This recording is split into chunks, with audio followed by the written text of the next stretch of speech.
In this next example, we have a shape that looks kind of like a capital letter H. And so I have step number 1, find missing lengths. So the first thing that I'm going to do is I'm just going to fill in any missing lengths that I don't know. Here we have 12, 4, 4, 5. Here's a missing side length. We know that if from here to here is 4, then also from here to here is 4. So I'm going to put a little 4 here for myself. 3 is labeled. Down this side right here, if this whole side is 12, then this whole side is 12. We can see that they both have the same start and end. Down here, if this side is 3, I'm looking at the parallel side is also 3.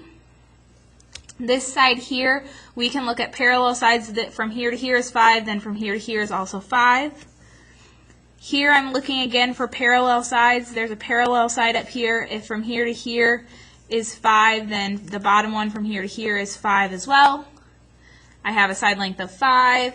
And then from here to here, I'm looking at the parallel side up here is 4, and so I've got 4. And so in this situation, I'm gonna find perimeter first. To find perimeter, we just add up all the sides, and so I'm gonna pick a starting point. Maybe I pick here and move this way. I always put a little dot just so that I know where I should start and end, because sometimes when you get this many numbers to add together, it can get a little confusing, and you have to remind yourself where you started. So I always just kind of put a dot and an arrow to show myself, okay, I'm starting here and moving this way. So I have 4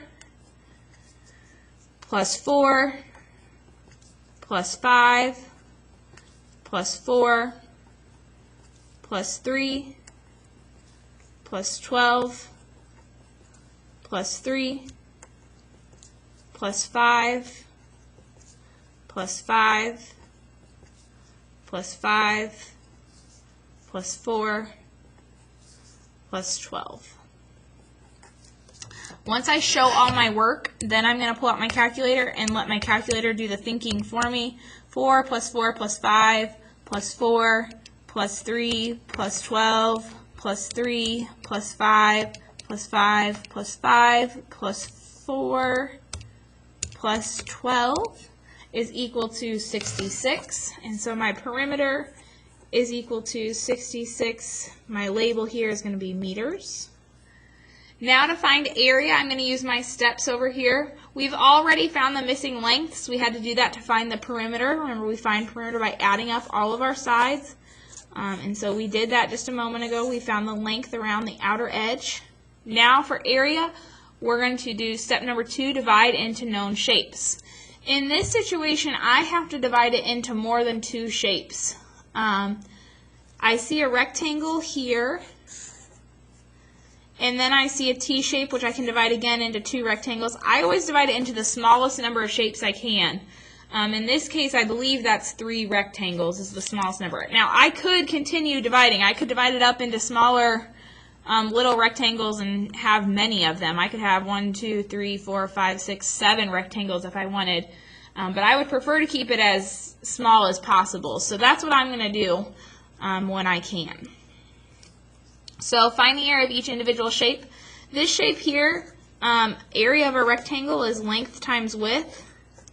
And so this shape here has a length of 12 and a width of 4. It's pretty straightforward. 12 times 4 is 48. So this has an area of 48. My middle shape is a rectangle as well, length times width. Now, I can see my length is 5, but this inside we didn't label yet. And I have to figure out how tall this is. So I'm looking at the side next to it. This is 4, this is 5, and this whole side here is 12. So if from here to here is 4, and from here to here is 5, and the whole thing is 12, I'm saying, okay, well, what number is missing? 4 plus what plus 5 equals 12. 4 plus 5 is 9. And then the missing part is 12 minus 9. It's whatever's left, 12 minus 9 from the whole, and that's equal to 3. Then this is 3, so this side length here is 3. So length times width is 5 times 3, which is 15. So the area of this middle rectangle is 15 meters squared. And then this last one, it's super duper important that we pay careful attention, because a common mistake that we want to make is say, oh, this is 48, so this is 48. But if you look very carefully, length times width in this case, my length is 12 again. However, my width is not 4. This is not a symmetrical shape. My width is a little bit shorter. My width is 3. 12 times 3 is 36. Once I know the areas of each of them, so this area is 48, this area is 15, this area is 36, now I can add all of them together to get the area of this whole shape, this whole H shape. And so I'm going to add all three of these, 48 plus 15 plus 36. And when I do that, I get 99.